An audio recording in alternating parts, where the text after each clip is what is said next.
my computer. Okay. Hi, guys. This is Dr. Victoria Skirbo speaking to you from the Seeds of Transformation Healing Center once again in Wareham, Massachusetts. And I'm here with my friend, Kenny. Why don't you say hi, Kenny, so they can see you? Hello there. Hello, everyone. So Kenny and I have been friends for 5 years. oh wow, see, he knows. He's much better at numbers than I am. And I'm the numerologist here. Yeah, 5 years. Kenny came to one of my talks, I think, or one of my meditations, Yes, right? And we were like old chums, like right away, like immediately. It's that soul connection um that you feel as soon as you meet somebody, right, Kenny? absolutely. Okay. Oh, great. So Kenny has interesting, of course, Kenny is also a healer. On some level, we're all healers. We don't necessarily always call ourselves that.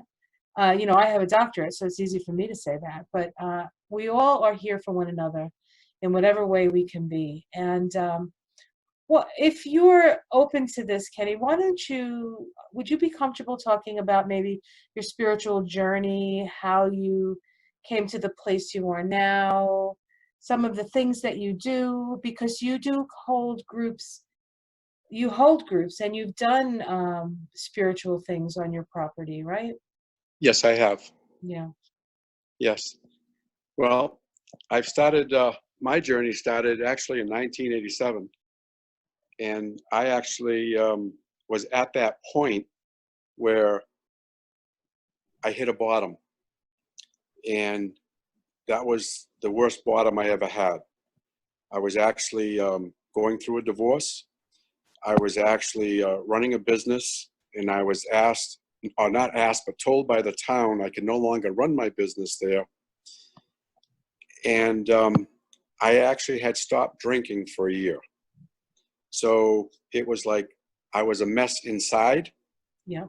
And all of a sudden, all the walls kind of came down. And I actually was so depressed and did not know what was going on that was a time in my life where I actually wanted to die. And what I did is I knew I didn't have the courage or the guts to end my life. So I got really angry with God. And for about 2 weeks, I was just beside myself. I wasn't sleeping. I was angry. I didn't know what to do. And then one day, I actually got on my knees and I started bawling my eyes out. And I felt like a coward. I felt like a failure. I felt I lost it. I felt I couldn't control anything anymore. And I says, if there's a God, please help me because I don't know what to do. Right. And at that time, that next night, I woke up crying.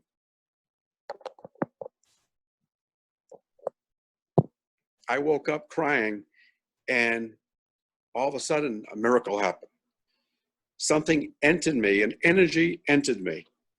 And as it was happening, I knew that this was something that I prayed for. It Wow. was such a good feeling. It was an energy, and the whole room lit up. So it was what I call a white light experience. And after this had happened, a voice came in and said that I need to go through more experiences. I will understand why, and there will be a time later in your life you will be doing something else. And I'm like, and for me, I knew this was happening. It wasn't, and I'm like, and I knew it was okay. And I Right. just felt loved. It was such an incredible, euphoric feeling that I knew this was something very, very positive. Right. Right. And after that, that's when my journey started. And Had you had anything similar to that, or as a young child, do you remember anything similar with energy or voices? Or I'm just curious, was it just that moment? yes, thank you, Vicki. Actually, when I was young, I used to have a biblical statue in my room. 3, 4, 5, 6 years old. Mhm. And I used to kiss it every night. And it was like something new that that was the thing to do. And so in my upbringing with my parents, they were on opposite ends as far as my mother was Protestant and my father was Catholic. And my father wasn't an easy person to get along with. So it's something, but this picture, so that was there, I knew there was just something about that picture. And then that lasted, like I say, 3 or 4 years. And after that, my life had changed. Right. But I couldn't put the dots together then. So I'm getting bits and pieces of things now that, oh, that happened. Oh, that happened. So, but I did not understand the course or the path at that time. Right. Right. So you had so in '87, your white light experience came from came from a surrender, right? It was a surrendering experience. You go, I don't know what to do. Like there's a sense, and I don't know if you have this, but I've had this because I've had a few of these, well, maybe 1, 2, or 3 of these sort of like those things that you always remember that happened. Like that's the moment that it happened. And for me, I had to come to a place of surrender. I had to just throw up my hands and give up because everything that I had worked towards was suddenly crumbling in my life. And I remember saying to me what I said in my moment before my life changed that time was, I can't hold this together anymore. I can't hold this together anymore. And I let go. And in that moment, my whole life changed. But it wasn't like instantaneous, like, you know, uh, I didn't hear harps. I had to work. It's like you have these moments, but it doesn't mean that the work is over. It means that the work is just beginning. Absolutely. Absolutely. And that's what had happened. That was my first time. It took so long for me to hit that bottom because I held everything in. Yeah. And I didn't realize because I held everything in, anger, frustration, I didn't feel. It was like all of a sudden, it was like a volcano and it was getting ready for eruption. And so that's exactly what happened to me. And Right. then after that happened, I knew that this was like a miracle. I knew that changed my life. And that led me, that was the beginning of a spiritual path since 1987. Wow. Wow. So it's been incredible how all these experiences um, have happened, and how I'm dealing with them today is so totally different. Right. You're in a way a different person, but the same person, but maybe more expanded person, would you say? Very, very, very much so. Now my path today is totally different. I never thought that I would ever be where I am today. Right. And so it's something where it's changing me. It's like I'm actually retired, and it's something where I was actually asked. So when I was told that I would be doing something else later on, and will know when, well, that happened 6 years ago. So I'm on the spiritual path now where now I'm helping people. Right. And I'm understanding at a much, much deeper level why I'm here. I feel like I'm living my life's purpose now. And I had to go through what I went through before to experience what wasn't working. And now I feel like I'm being used by a spirit or by the spirit, and it's helping me to understand what was so hidden from my view, which would not have happened unless I surrendered. Correct. Correct. So what kind of things are you doing now to help people? What sort of things do you? What I'm doing now is I'm actually doing a lot of 12-step work, Okay. and I'm sponsoring different people. It's in a sense like a coach, Yeah. you know, in layman's terms.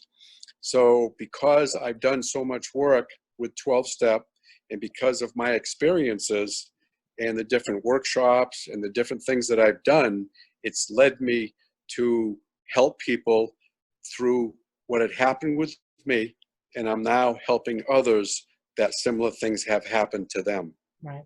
Right.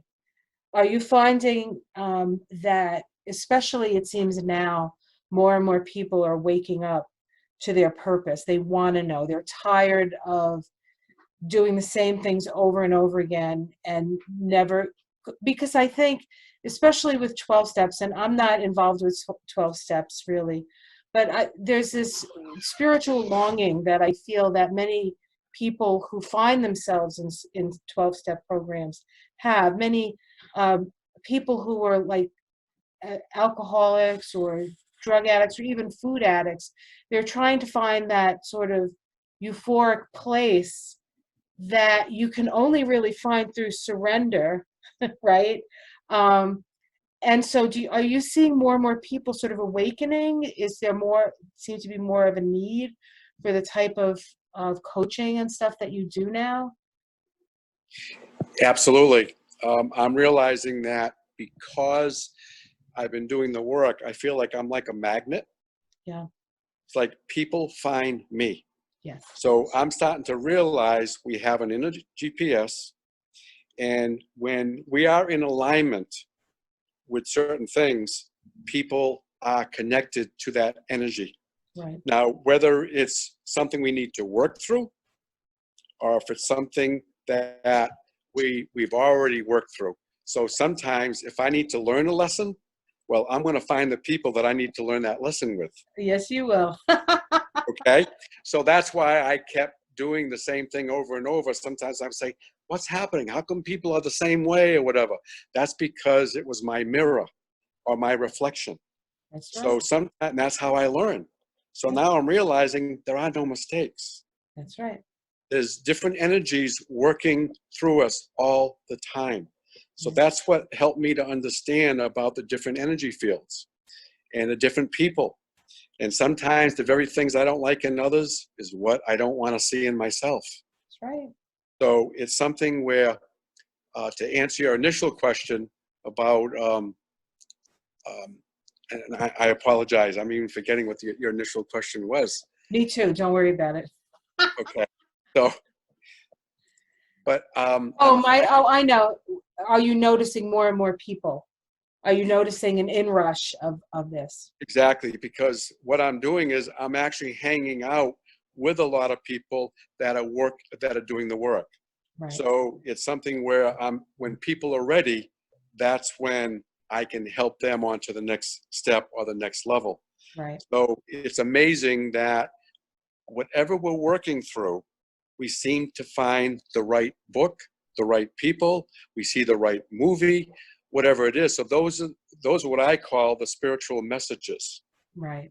Right. So what I'm doing is I'm actually at the right place at the right time. There's an old saying, when the student is ready, the teacher appears. Right. And so that's what's happening more and more in my life. Right. So I feel like I'm like a conduit to actually help people move along where they're at, and vice versa. If Right. I'm working on something and then the role is reversed. So it sounds to me, and I know you, I know who you are, and I would say that if I was just as an outside observer of what you've been through and what I've seen you go through, is it's really a surrender of the ego to the energy of the soul for you. And those people that come into your life to teach you the lessons are part of the ego that you have yet to explore and understand and look and, ultimately learn to love. It's those things that make other people drive us crazy that we have to see within ourselves and in some cases forgive ourselves for, but ultimately just love ourselves for. So it's really just, and you have something on your license plate. What does your license plate say? My license plate is be love. Be love. Be love. So much of what you're saying, Dr. Vicky, is about my experiences, I'm realizing what I've been yearning all my life is to be loved. Yes. Because for a long, long time, I had very low self-esteem, and there was a part of me that felt I didn't deserve because of the wounds that I was carrying. Right. I was told at a young age that I was stupid. I was told that I wouldn't amount to anything. And the way I was treated, I always felt like there was something wrong with me. I always felt like I was literally a mistake. So whenever I made mistakes, I always beat myself up. Right. And I had no idea until I started doing the work that I'm doing and to realize that all my life I wanted people to love me. Right. I never realized until later in life that I needed to love myself. The love is there. Exactly. The love is there. Yeah. And Exactly. and for all intents and purposes, if you don't mind me saying, Kenny is a very successful business person. He's worked very hard in his lifetime. He's a handsome guy. I mean, if you looked from the outside looking in, people would look at you and say, "Boy, that guy's got it all." Right? And then inside, you're like, so Yes, inside, I was really hurting. right. And I didn't realize it was, I had no idea. Right. I used to be very, very angry, and I used to be very critical, very judgmental. And I'm realizing now that I was doing all those things to myself. And as I was reacting toward others, I realized the very things my father did to me that I said I would never do to others is the exact thing I did to others. So I didn't like myself for that, but I had no idea why. I thought I was born that way. I thought that I had a bad lot in life, and I was always trying to prove that I was somebody, where all along I felt empty. Right. And yes, in lots of ways, I thought successfulness or having a business would make me a better person, or having money would make me a better person. And I'm now realizing, no, what makes me a better person is how I can love others. What am I giving back into the stream of life? Right. How can I help somebody else? And for me to have that, that didn't come to me until after I surrendered and hit these bottoms. Right. And those bottoms actually helped me to understand more and more and more that there were fragmented parts of me or sub-personalities inside of me that I needed to heal. Right. And so I found the right people at the right time that could help me do that in life. So it's been, my life is incredible. I love my life today. Yes. And even though I'm struggling, and when things feel uncomfortable, I'm realizing that's what I need to step into so I can grow myself back up rather than just be a reactor to many, many things that weren't serving me. Yeah, I understand that, because when I had my let go experience, I let go and everything changed, but I had to work really hard to get myself back to a place where I could feel like I was on stable ground. Like, it takes a while. It doesn't just happen. It's not like you have the spiritual awakening and then everything is hunky-dory. You still have to work for it. But there's a feeling inside when you're doing your life's work that it just like you feel like I want to almost say superhuman, in that you know that if you're doing what's in your heart and it's your heart's desire, there's no mountain you can't climb, and you're always helped in like some way, somehow. Somebody's always there to help you, and it's usually the people that you don't expect to help you. So there's this sense of having to, and I think this is part of opening up to love, is to accept help, because you, like me, probably never asked for help. Absolutely no. Right. Absolutely. If I ask for help, that makes me weak. That makes me Yep. insecure. That makes me, like a failure. Right. So I'm always striving. I would never ask for help. So Right. I'm realizing that it's a reversal. Now I realize asking for help is a sign, is it strength. And being a guy, I'm realizing that I'm a very sensitive, loving man. And because I was a very sensitive, feeling, loving man, I was made fun of. Right. I was told there was something wrong with me at a young age. So I had no one to hold me in that space because other people had these same views about life that when you did, it came across that you were weak and you Yeah. shouldn't have. So now I'm like, oh my God, I hung on to those human wounds and for a long, long time Yeah. until it wasn't working anymore. Again, being with the right people. And now I'm like, those are my gifts. Right. Being a loving, sensitive man is helping me to speak better, have more clarity, more understanding. And I'm finally loving that side of me rather than saying there's something wrong with that part of me. Yeah. Yeah. It's like what I like to say, vulnerability is a strength. Like Absolutely. being vulnerable is one of the bravest things you can do. And when you're a sensitive, like you were a sensitive child, so I was a very sensitive child. I would like sit in the corner and cry, and my mother would come over and say, "What's wrong with you?" And I would just be in like tears and say, "This, I don't know why everybody's so mean to each other." And nobody was saying anything to me.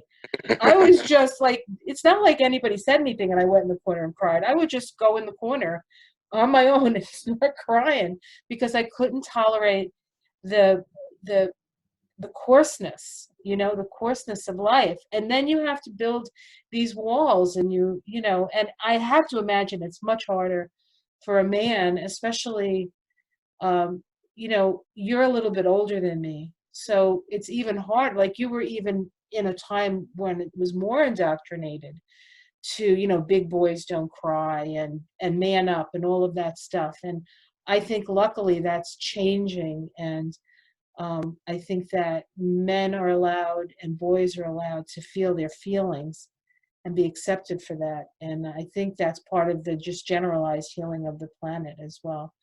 But I know I know it's been quite a journey for you. But on the other side of that, it's so starkly different that it's almost it's like a miraculous thing, right? Absolutely.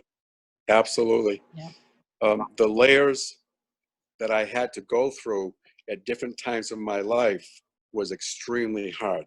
yeah, And I just want to say with exactly what you're saying, when I was married, I had a, when I was married to a woman that at the time, she was very sharp with her words and she could speak clearly and very directly. So when she did that, I always thought she was attacking me. right. Because of my upbringing with my dad, it was something where, so I clammed up because whenever I said anything around my dad, I was told I'm wrong, be quiet, what are you talking about? You have nothing worth to say.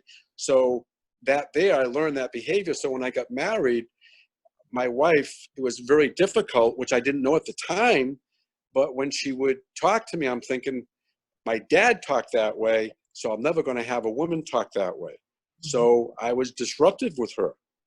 And so I didn't realize that until years after I actually had divorced. Mhm. So it was something where I'm realizing the damage that I've done or what I've caused because I didn't understand what was wrong with me. It was part of my upbringing.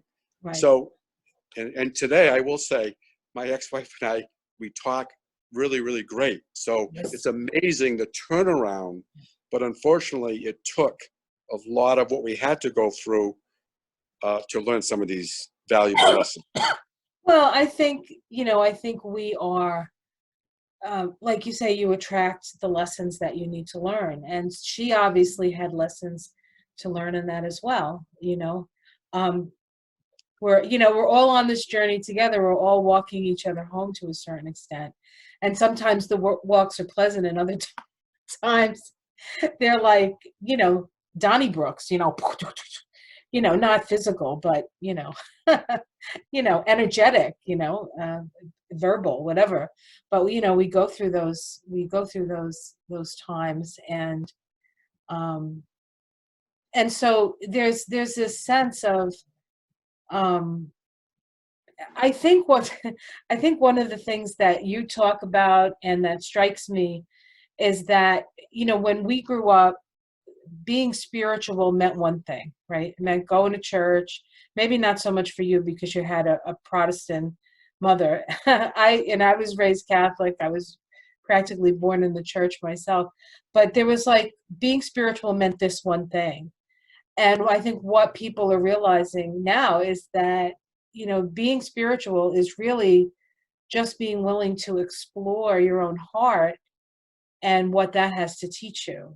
And so it's not about what you've done wrong, or it's not about the terrible things that you've done. It's about seeing that as part of the process of ultimately healing and opening up and understanding ourselves and understanding why we do things. You speak of your father being so difficult with you. I mean, you can, and I know you have, put your feet in your father's moccasins and see what he had to tolerate as a child. He was probably the same sensitive little boy that you were, and he didn't want you to suffer like he probably suffered, and so he did what his father did.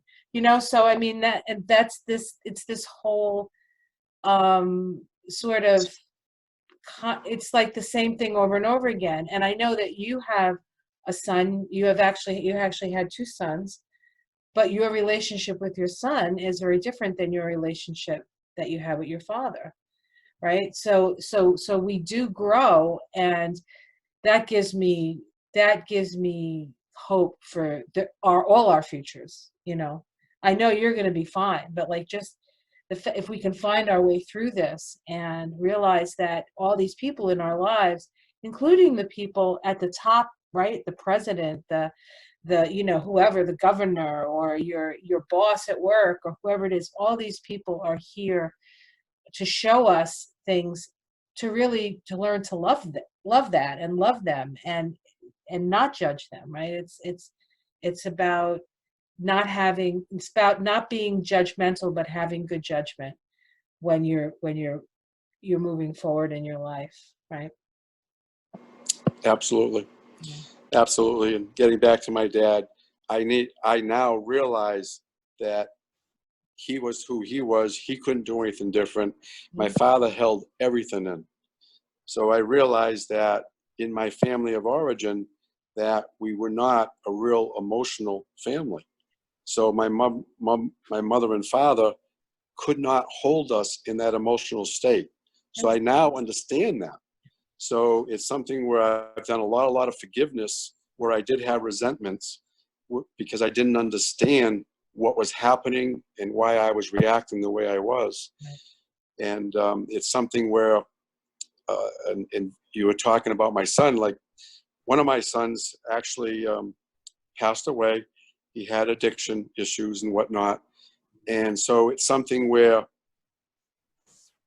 I am now with that is so different than when I went through it.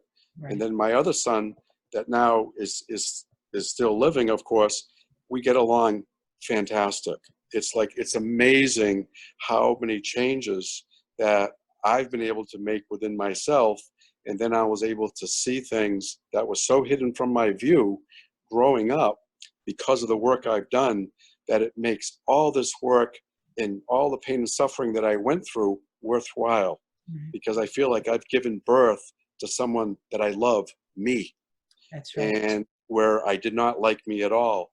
So I now see why I was the way I was, and I now see the shifts and the changes that I've made. So I now know there are solutions to the madness. And where before I thought, that's just the way it is. Right. And now I'm like, oh my God, it's so different. So, and I just want to be able to really tell people that when we do surrender, or when we are having hard times, we don't have to be that way. There are reasons why we react the way we do. And so, and this is what I'm doing in my life now, is I'm helping people kind of getting out of the mud, or get out of that black hole that we put ourselves in. Right. And there are ways out. So it's like I say, my life now is absolutely amazing. Absolutely amazing. Even with the epidemic that we're going through now, there's a sense of safety that I'm actually feeling.